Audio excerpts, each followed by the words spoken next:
Hello, friends! Welcome to episode 3 of the New Mind Cafe. Woo!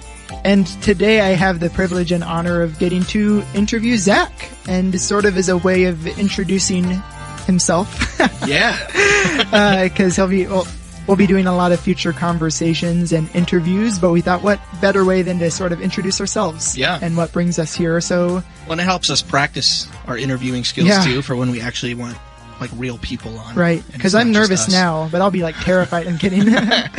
So, why don't we, like, sort of jump right in? I have, like, a bunch of questions prepared for Zack, but I want you to talk about, like, your origin story with music and writing songs and all of that. Like, what got you started as a musician? Sweet. So my grandmother on my dad's side always had a keyboard, and there's a really cool picture. I don't know where that is. I gotta find that. There's a cool picture of me as I was probably like a few months old with my dad, just sitting at the piano. And I don't know. I feel like that's just kind of always been there my whole life, and I would always gravitate towards it. I didn't know what I was doing, of course, but I think just having that present and accessible sort of planted a seed. But then when I was, 10, 11, I started taking music a little bit more serious. I got my own keyboard for Christmas one year. And so then it was even more accessible in my own house, and I was able to just kind of pull up YouTube videos and try to figure out how to play certain things. How old are you again at this point? I was like 10 years old. Okay. That's, yeah. Actually, you know what? I guess a little bit before that, I had some guitars that my grandfather on my mom's side gave to me. And with it was like a set of like DVDs that were like guitar lessons. Wow. And my parents were just kind of like, yeah, like you need to do this. You need to do this. And I didn't want to do it at all. Did not want to do it. So I didn't. And then once they saw, well, he's not doing it. So they totally sold the guitars and the DVD set. Yeah, I think there was something about like, nah, I'm just not cool with it. But then a few years later, picking up music again, like by myself, my parents are like, what the hell, dude? Like, what? Really? Now? Okay. Are your parents musicians? No, I think it was just more of like, I don't know. I think it was just like, let's give our kid a hobby. Trying to like introduce your kid. Did you try sports? Or were you a sports person? I'm clearly not a sports person. I'd be like, are you into throwing the touchdowns and tennis?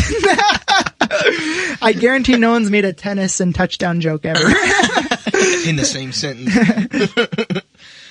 No, I did. I did soccer as, I don't know, a 6-year-old, 6 and 7. And then some little league, and I did some karate. But I was just never into it. I didn't really enjoy it, fully, I think. And I think I was just like a kid, and just like any reason to like, I guess have like a club or whatever where there's other kids present, you can run around, get some energy out. So I did that, but, yeah, I think music,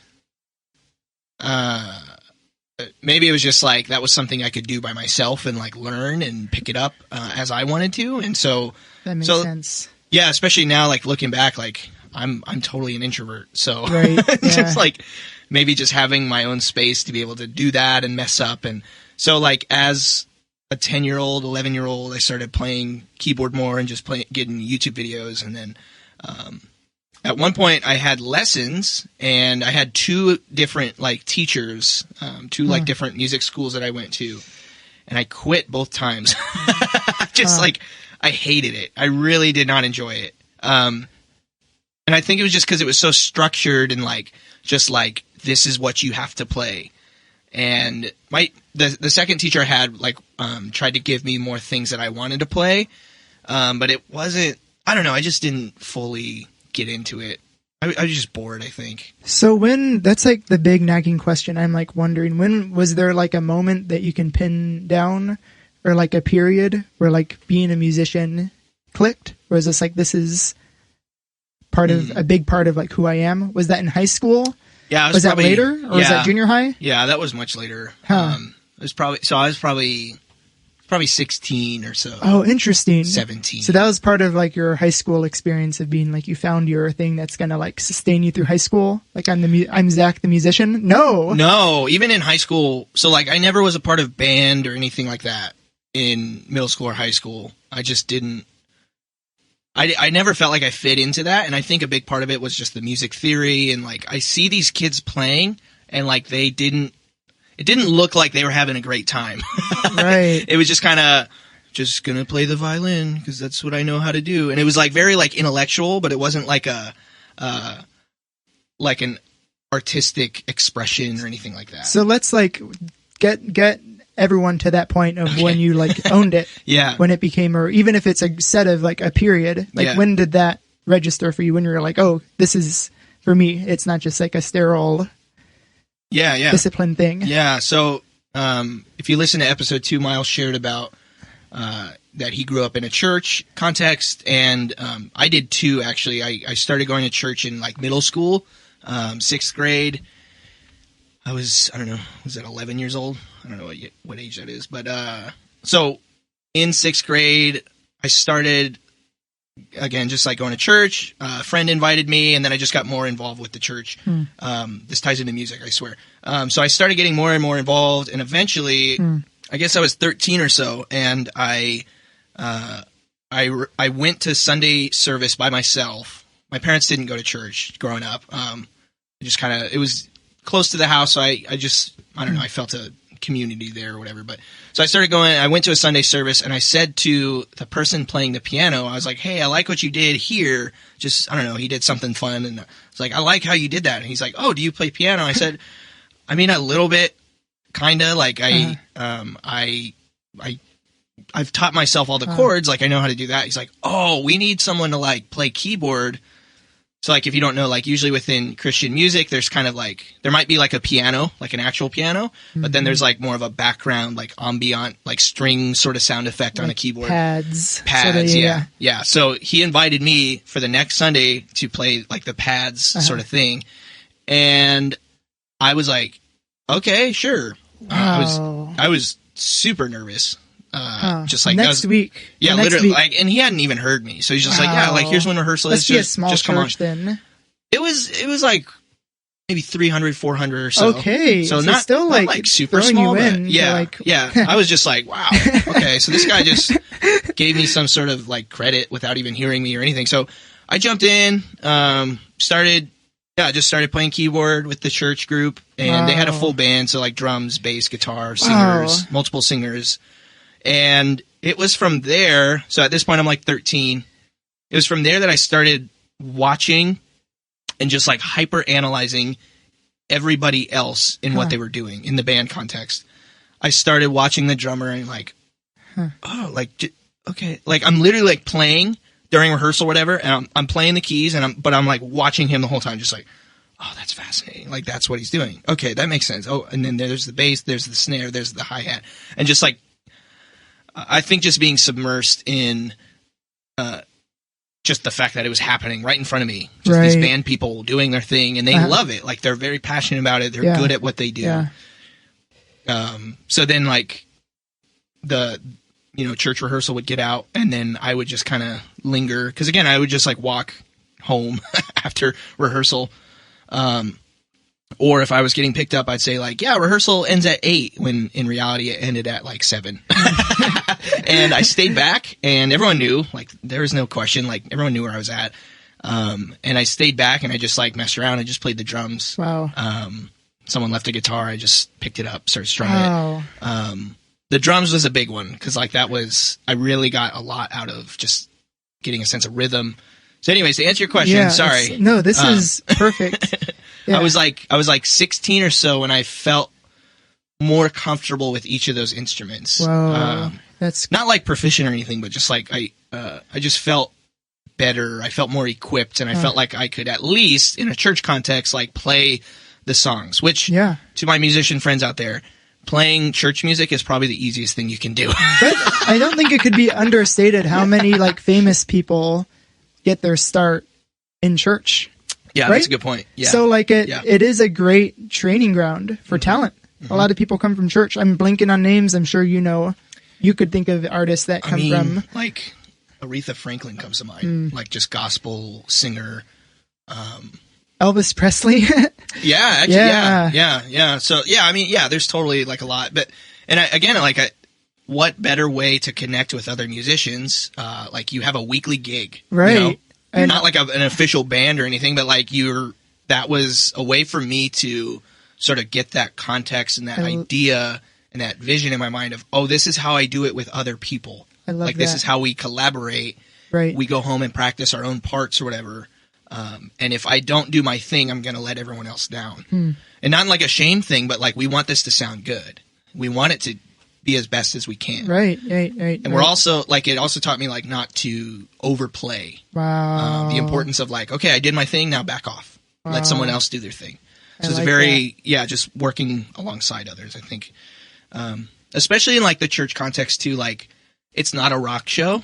And so depends the church. It depends on the church. But You're in absolutely a Presbyterian, for those who don't know, Zach grew up PC USA. Yeah. For those who don't know, most people probably don't care the specifics, but it's Presbyterian, which is like Church of not USA. More like not like it's not like a rock and roll show every Sunday.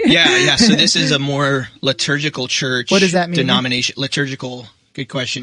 Liturgical is like, I guess, more traditional. So usually in Presbyterian churches they'll have hymns, they'll have like an organ, a choir. But this church was kind of unique because it had a full band. So like that was like unique to the Presbyterian churches in our area. Oh man. Okay. So I'm curious because it seems like now like the thing that I'm picking up on like church and like music, that introduction that's very tied together. So I kind of want to parallel this story and we'll return to like creativity, songwriting. But how did you like what led you to like church and Jesus, and to the extent of like wanting to be a Bible college student, pastor? Like when I met you, you were like really serious, like going for your Master's of Divinity. Yeah. Like what brought you, like what happened? Yeah, what happened? There's a lot to fill in there. So I started going to church in 6th grade, like I said, and it was really just a friend invited me to like a youth group. It was literally just like a game night every week after school, and like literally just come and play games. And so I was like, yeah.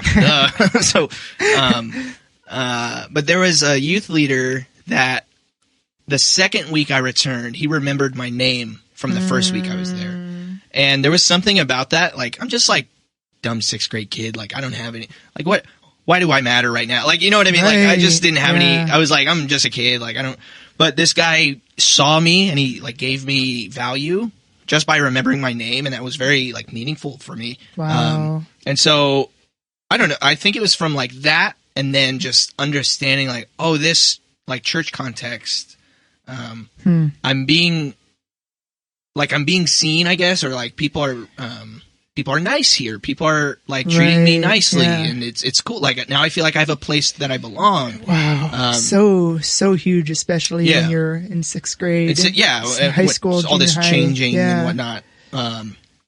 And so just to feel like, okay, no, like I this is my place and I belong here. And then again, like I hadn't been fully there at the church for super long, but someone just like, why don't you come play on Sunday morning? Right. In front of like 300 people. It's like, what? You haven't even heard me, but okay. So just that, like, just like these older people, I guess, just showing me like, yeah, you have value. We'd love to have you here. It's very welcoming. It was cool. So like, I almost can sense like I could extrapolate an answer to this question by like listening to what you said. But I'm curious to hear what you would say is like, as a high schooler, I'm assuming you like became a Christian, got really invested in church. Yeah. How would you have understood the relationship between like music and faith? How did you like see that? Did you see those things as connected? Did you think about it? Would you have had an answer? I don't think I did think about it. I think it was, I like playing music. There's an opportunity to play music in church context. But then there's this other thing called faith. And I think if I take like an honest look at myself, I was able to do something that I liked I was able to do two things that I liked and then sort of merge them in a way. But there was a lot of like public perception of that. And so as like the kid that like grows up in the church, and then like the adults like, oh, that's just little Zach. What? Little Zach's playing on the stage now. Oh, little Zach's like leading the band now. Like it eventually, like it had a progression for me, but there was a lot of like praise for that. Like there were a lot of people like, oh, look at, like, this is the product of like something we did as a church. Like we raised this little kid up and now he's like leading us in worship. So like for them, it was meaningful. Yeah. For me, it was just kind of, I just like doing it. And, I think like as a white male too, I think there was a lot of, oh my gosh, like, look how great we're doing. We're raising up another white male Christian, like, to be a pastor. And so I think a lot of that, honestly, like, I think a lot of that did go to my head. Wow. And I think there was a place for me to feel like I could shine, and I had like my weekend gig or whatever. Eventually it did hit me that wasn't fulfilling. Well, okay, that the performance, reward of the performance wasn't fulfilling? Yeah. It got to a point where people were like, Zach, you did so good today, and it bothered me. Because I was just like, oh, that's not the point. Like, that's not why we're here. And again, like at the time, so there's so much to fill in from then and now as far as my vernacular and language. And we'll get there. We'll get there. Yeah. At the time, I was like, no, like this is about God. This is about Jesus. So like, we're not worshiping Zach. We're not worshiping the pastor who gave a message today. We're not worshiping the guitar guy because he had a freaking awesome solo or something. Like we're here to worship a God, which I still like. I like in today's world where like there's so much dunking being done on celebrity, like I don't know. It's such a simple answer, but also as I'm sure you like know, it's also. It eventually does become about the person, the face. Yeah. Because it's like you can't put a face to God. It's like becomes so abstract. Yeah. So it does sort of become about the person on the stage, and that's where it can get dicey. Yeah, that's the image that you're able to conceptualize and like visually see. So then I think it's only natural for a group of people to go, oh, that person's selected by God, and they're supposed to be here because God chose them, and they have a role. And so I'm going to follow that person because God sent that person.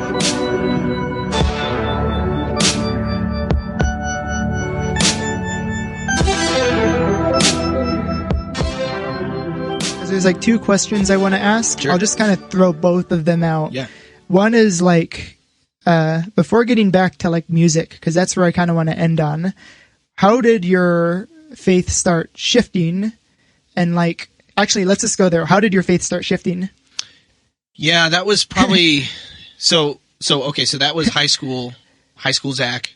And then, when I graduated high school, I got an internship to be working alongside my youth pastor. My youth pastor at the time was, he was going through what he called his own like deconstruction movement. So while he's going through this, he's also my mentor. Wow. And I think, well, thinking about like what you shared on your podcast episode, the last episode, it was interesting to hear how like, oh, we don't ask questions here. Like that's kind of what I was picking up from your story. And I think I was encouraged the opposite, like always ask questions by this guy who is going through his own deconstruction. So like other pastors might disagree with his values or always ask questions. But that was sort of what I was steeped in. And at that impressionable age where this is like a huge, the biggest role model you may have ever had at the time. Right. Yep. Yeah. And like we talk to each other every once in a while on the phone. He's moved away since, but he is a very important person in my life, and I think he helped me see the scriptures, the Bible, or just religion in a different way, more as like a philosophy of life rather than like the only way to do something. So by the time like you went to Bible college and you were planning on being a pastor, all that, was that already kind of like a mindset you had? Yeah. Going into all your studying, you were pretty like open-minded and interested in like picking things apart, exploring questions. Yeah, that's amazing. I would say like at 14, like I said, like a lot of those thoughts came to my head of just like people like, oh, Zach's doing so awesome. Like, look at Zach go. Like a lot of that went to my head and it was like, yeah, I'm going to keep doing this because this is where like this is where the glory's at, I guess. This is where people are treating me with respect or whatever. Right. So at like 14, I don't want to say I was like groomed because I feel like that has negative connotations, but in a way, like I was like prepared. I was getting prepared by this group to keep doing that thing. So at 14, it was like, I'm going to be a youth pastor. I'm like, now looking back, and I'm like, how the hell am I supposed to know I'm going to be, like, I'm literally a youth myself, but I'm going to be a pastor for this group of people that I'm also a part of right now. That's so interesting, because that's where our stories are so different. Because for me, questions, I didn't have like a embodied person who told me to answer, that I could ask questions. Mm-hmm. I kind of stumbled into that on my own and with like resources and help too. But in terms of like me entering into like working at the church, that wasn't until I was like 21 that I was like, this is what I want to do. Mm-hmm. That like my nickname in high school was Pastor Myles at one point. So like people saw that quality in me. Okay. But I feel like there's like a reversing of our circumstances. Yeah. That's very different. I was at 14, I was not, I wanted to be a YouTuber. I wanted to do like Minecraft videos. And you're like, I want to like proclaim the gospel. Well, even that, like, I don't ever think I had that language though, like proclaiming the gospel. I know, I'm filling in the language. I think it was like, I like the community that's here and I want to keep that community alive. I love that. I like that this system has treated me well and it's giving me value and I want to do that to others. Yeah. So there was something about that, I will say. So let's I love that. Let's follow down. Go ahead. You asked me about the shift. Yes. Like what shifted. And so I would say like it was that youth pastor, but then, so I graduate high school. I then go to a Bible college. Yeah. And at this Bible college, with this sort of lens already in place of ask questions, I started reading the Bible like really for the first time. Growing up, I didn't like, I don't know any sixth graders or like middle school through high school students that read the Bible, but I did. Okay. Pastor Myles, that's cool. I read pieces, I read little bits here and there, and in some ways I remember like treating it like a magic 8-ball, like, oh, flip through a page, I have a problem, okay. Oh, there, okay, page 622, I don't know, I just made that up. Oh, there's definitely a page 622 in the Bible. The Bible's big, so it's huge. He made it up, but very likely. I don't know what's on page 622. Depends the amount of words on the page, I guess. Anyways. So I started going to Bible college and like for the first time just reading the Bible from cover to cover for the next 4 years or so, 3.5 years. I was like going through this curriculum at this Bible college to like read it and getting all these commentaries and these other, like there's a lot of people. And so as I'm doing that, I'm asking these questions and just question after question after question. I could recognize like right away that there were people that I would ask certain questions to, and people would get like maybe upset or like have this like concerned look, like, oh, Zach, you're not supposed to ask those kinds of questions, dude. Interesting. So that was like the first time, because like I had this youth pastor that was always like, no, you ask questions. That's what being a Christian means. Like that's the worldview that I had. Wow. But then getting into another space, another culture, where that was not appropriate. To some, I would say, but there were other professors that were always like encouraging. Yeah. So not everyone, but there were some other professors that were like, dude, what a great question. Yeah, let's look into that a little bit more. What a gift. It's a huge gift. Yeah. Huge gift. So like as I'm like going and so to add to like this Bible college has a reputation of being like more conservative, fundamental, having that type of theology. Right. But I guess like the questions I was asking was more like a liberal perspective of theology. So again, it was cool to have like the mix of those saying, no, we don't ask those kinds of questions, Zach. Please don't ever say that again. That's absolute heresy. No one said that to my face, but it was just like, that's the sense I got. Yeah.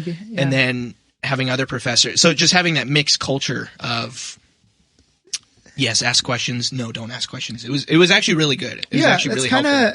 There's a lot there. I mean, it's funny. I think a lot of people wouldn't know that, like, seminary, there's like a stereotype that seminary or Bible college, you can kind of use them synonymously. Is that the right word? I don't even know. Podcast. This isn't a book. Yeah, who reads books?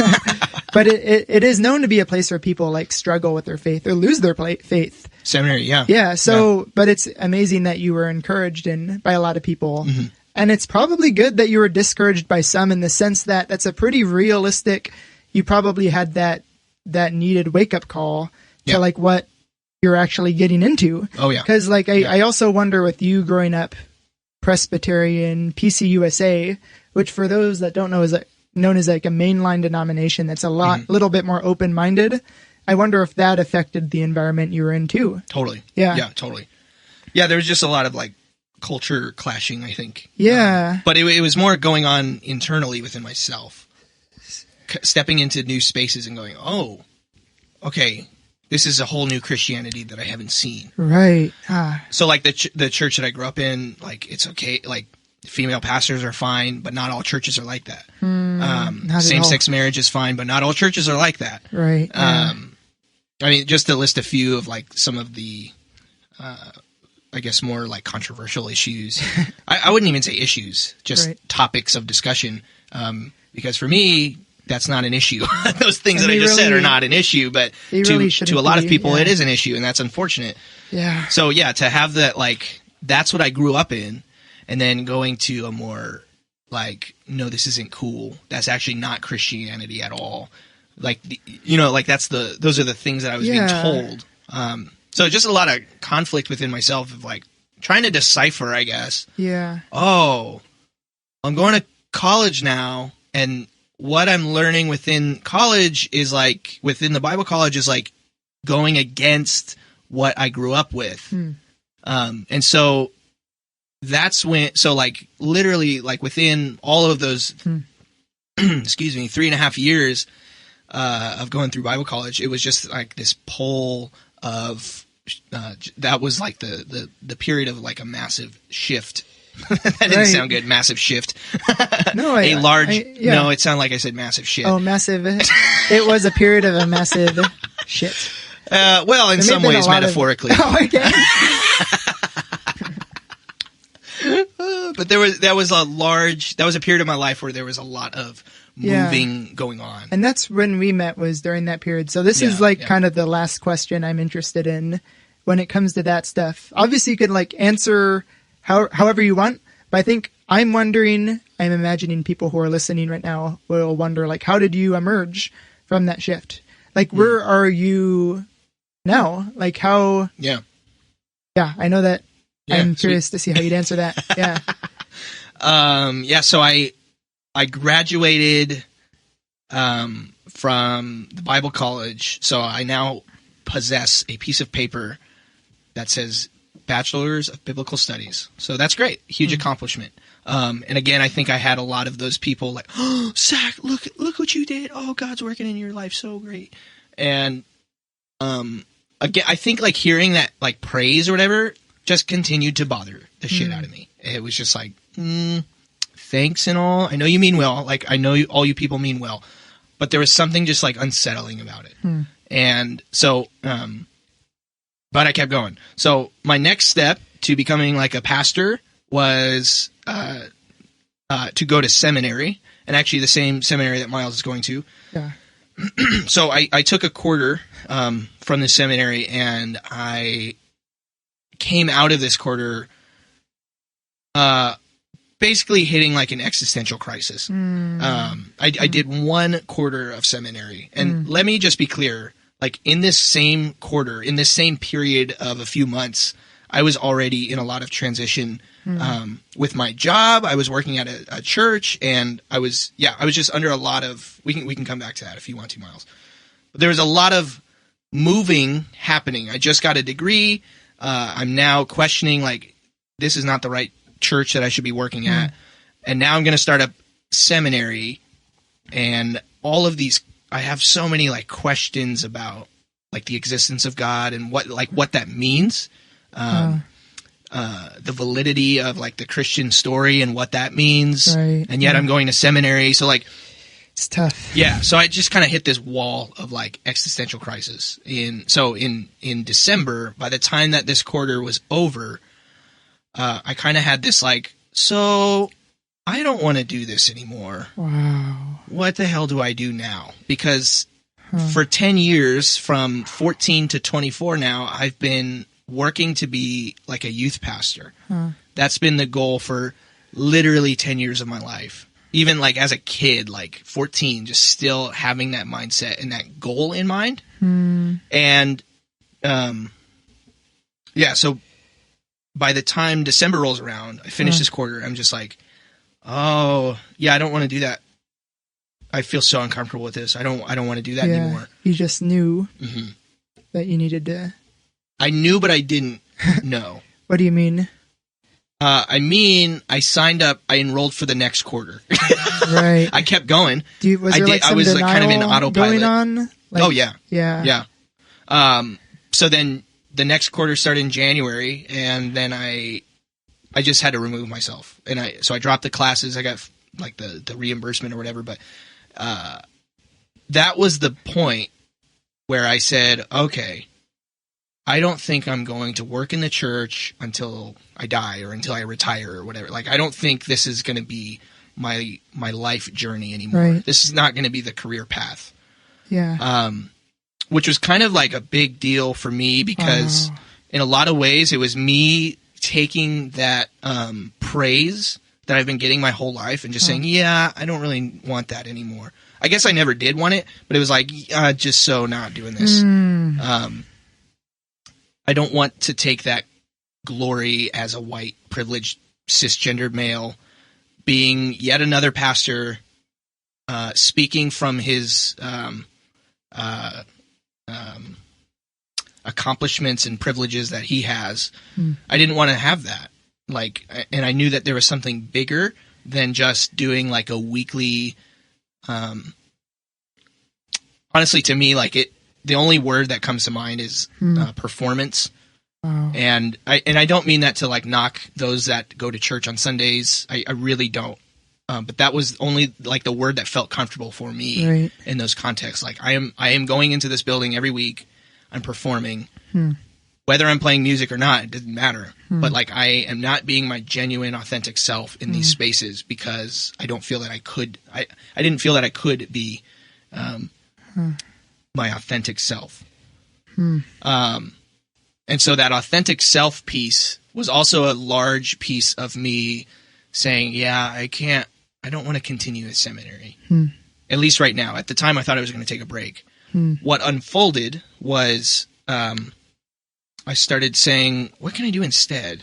Myles and I started talking about a podcast called Revcovery on his episode, episode 3. And that podcast, Myles, you actually showed me that podcast. Super helpful. Yeah. We've been in contact about just kind of what was going on. And so, but like you showed me that podcast, and that podcast is essentially church members or church staff people that have recently stepped down from their position in church and now are doing something entirely different. Or are within ministry and had experienced that shift and found a way within it. Yeah. There's both in there. Yeah, you're totally right. Yeah. And so it was helpful for me to hear those people and those voices saying, I can't believe I was there for so long, but I was, and this is what I was doing, and now I'm doing this. It was so existential crisis turned into something wonderful is about to happen. I don't know quite what it is, but something wonderful is about to happen. So that's where I'm like interested in how all this, what I hear in your story is that there is this script that you believe, there's this thing that you were good at that got you performance, that got you credit. And I could imagine as a student in high school, that is so like validating. Oh yeah. You had at some point had to make a choice to take a step for a more integral or another part of you, your integrity, your honesty, your authenticity. And you had to move in that direction. So that decision, and I know we're kind of getting that territory where things are pretty close to now. So I know things are kind of cooking up right now, but how would you say all of this shift has impacted your creativity? Because this is first and foremost a podcast about creating stuff. Like we are trying to do something that is constructive and about creating something new. So like, how has that impacted your creative process? Having that space to be you and figure out what that is. I think what comes to mind is I think about a friend of mine who has taken psychedelic drugs, and he has told me about this concept called an ego death. And I've never taken psychedelic drugs or anything like that. But this concept of an ego death, where there's a piece of your brain, your ego, that is telling you, that's not good enough. Don't do that. Don't write that song. No one's going to care. No one's going to like that song. Oh, that beat sucks. Throw that out. And so there's just this nagging voice that is very negative, and it just sort of, it's trying to bring you down. And so back to the church context, I always felt that voice within church contexts. No, Zach, don't say bad words, because that's not what we do as Christians.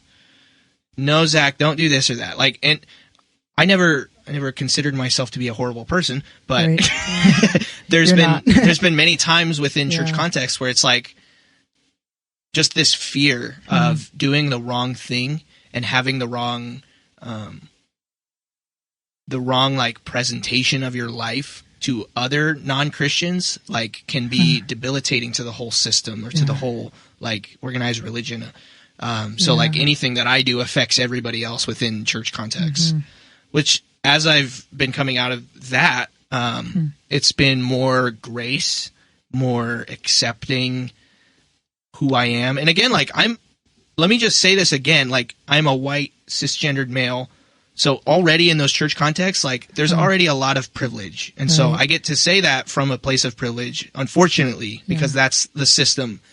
But just thinking of like women in church, thinking of LGBTQ plus people within the church, like, they don't have rights. People of color don't necessarily have rights.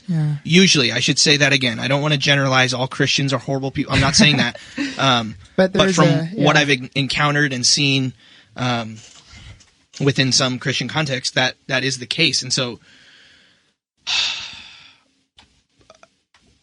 it was hard for me to wrap my head around a God who created all things, but then was angry at his creation. And whoa, that didn't make sense. That was so illogical and backwards to me.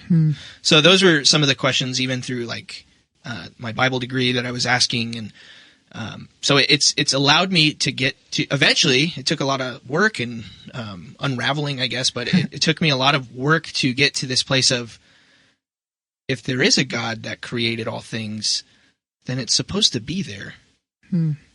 Because I've never written a song and gone, I'm going to throw this song in. I'm going to throw this chord in, even though it's not supposed to be there. Whoa. I've never seen a painter paint something on a canvas and just like make a mistake, perhaps. Right. But then like leave it. Or even if there is like a detour, it's used for the greater peace. Yeah, there's it's something, all like working out for the greater good. Yeah. And so cosmically, if there's a creator of all things, why would all things not be necessary for that creation to be there? So okay, there we go. So I stepped into I stepped into this place of allowing myself to be who I am, say the things I need to say, not feel like I need to censor myself because it's heresy or it's going to make some people uncomfortable. If it makes people uncomfortable, I'd like to challenge it and just say, what is it? I'm not saying this just to I'm not trying to provoke people, but if there's something that makes you uncomfortable about what I say about maybe how I talk about the Bible or how I talk about God or Jesus or whatever. Why is it making you uncomfortable? Because I don't think it's me that's doing that. I think there's something internally within another person that's making them feel like uneasy about something, or an insecurity that I just poked at a little bit. I forget your question. Sorry, you I just went on a little rant. I think what I'm hearing is that I kind of get this sense that you're currently in that stage of stepping into authenticity as an artist and feeling that freedom. Yeah, that's what I'm hearing. That's like, there's this thing that there's, and I don't know, I've like, ever since I've known you, there's always been this creative, brave impulse that I've seen, but it seems like you're fully embracing that right now. Yeah. And that's like a liberating thing. Yeah. So I guess part of that is, what we're doing with this podcast and what this could possibly become in the future. I think it's allowing, so my creative space right now is this podcast. This is my project, and I want to take on inviting people and allowing them to feel that same sense of value that perhaps I once felt within a church context. But I also like valuing people, I think, is an awesome thing that the church does do when they do it. It's very true. I think, keep going. But I also don't want to impart my own beliefs onto others. So there's something about valuing. So like, if I'm going to value you, Myles, and you're, I don't know, you're an atheist. You're not. I'm just saying, like, for an example. Some days I am. Yeah. Love that. I'm not going to judge you. I'm not going to be like, no, dude, you got to do what I'm doing. And no, because I'm valuing you and what you are already doing. And so that's very important for me, stepping into this New Mind Cafe thing and getting that up and running, and just hearing people's stories and learning and allowing myself to be taught by all that's around me. That's amazing. Yeah. Did that answer your question? Yeah, that totally did. Sweet. And I feel like that's such a inspiring place to wrap up. Okay. So, awesome. Thanks for taking this dive and sharing everything. And is there any last benediction you want to offer? Anything else you want to say before we close out? I think, well, this image of a forest fire just went through my head. In Southern California, we have forest fires, like almost every year, and it gets pretty gnarly. And these forest fires just ravish through national parks and devastate homes and just char the earth. And from an aerial perspective, like what was once green or maybe brown because it's super dry here, is now just a dark, like menacing black color. And I think it's very destructive. It can be horrible. It can be painful. From that though, almost immediately, like the next time it rains, just about, it's the most beautiful green you can ever see. And so I think there is something about observing certain phenomena such as that in nature and just going, wow, look how destructive that was, and yet how necessary it was for the flourishing of the next thing. Wow. So I think, just as I'm wrapping up and the story that I just shared with you all, there was this sort of wildfire ripping through my life, and there were many periods of just darkness, and to then expect for that green, beautiful, lush green season to come after, is kind of the little wave that I'm coasting on right now. I'm so excited to see what this New Mind Cafe becomes, as I'm stepping more into being allowing of myself to just be who I am, and also encouraging others to do the same. Because it takes that destruction for us all to just sort of come out and go, oh. In some ways, I'm glad that happened. Wow. It was horrible. It was a huge, burden in my life, but it needed to happen in order for me to get where I'm at now. There we go. Yeah. I think that's a beautiful place to end. Yeah. Sweet. We'll see you guys on the next episode. All right. Well, thanks, Myles. See ya. It's always fun.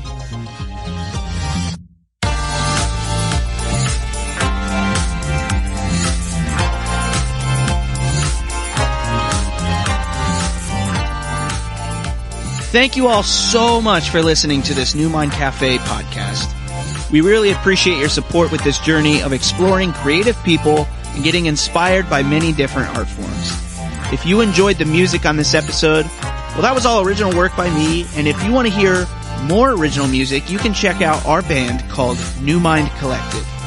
When I'm not working on music or podcast episodes, I'm working on the other component of my small business, which is roasting coffee.